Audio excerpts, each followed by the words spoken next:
We know from research on the biology of stress that negative impact of that during sensitive periods of time that's going to sculpt the architecture of the brain can have effects on learning behavior and physical and mental health. What this is allowing us to say is that these experiences that children come across, that we provide them with in those first 3 or 4 or 5 years, provides the scaffolding.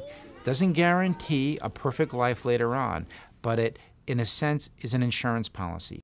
Some experiences are more important early in life than later in life, and therefore it argues for investing in what happens in those first 3 to 5 years.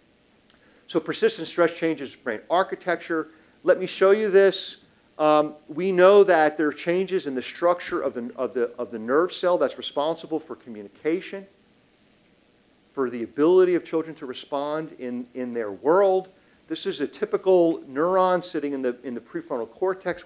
This is a neuron that after it undergoes chronic stress during development, this is the way it ends up. So toxic stress results in architectural changes of fewer connections. It's not only are they at risk for drug and alcohol dependence, but other aspects of their biology. They're at risk for depression. Maybe nobody's surprised by that. They're at risk for cardiovascular disease earlier.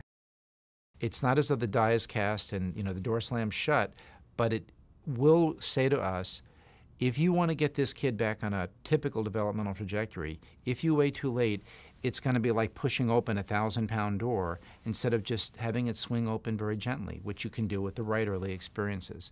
The second is, as we understand how experience affects the brain, we're in a better position to do two things: to identify as early in life as possible kids who are at risk for falling off a typical developmental trajectory.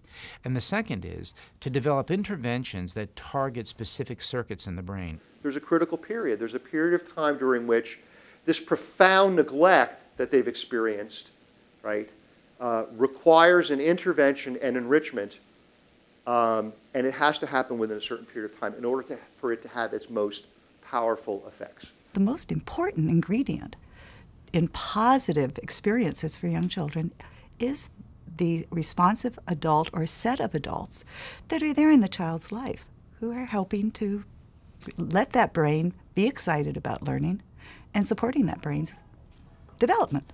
In addition to trying to focus on getting to the most at-risk populations as soon as possible, and that would be before birth. If I had to just focus on dealing with the situations after birth where you have an infant or you have a toddler, that developing daycare systems where we rank them in terms of their quality, where we provide the resources to encourage them to hire the very best staff.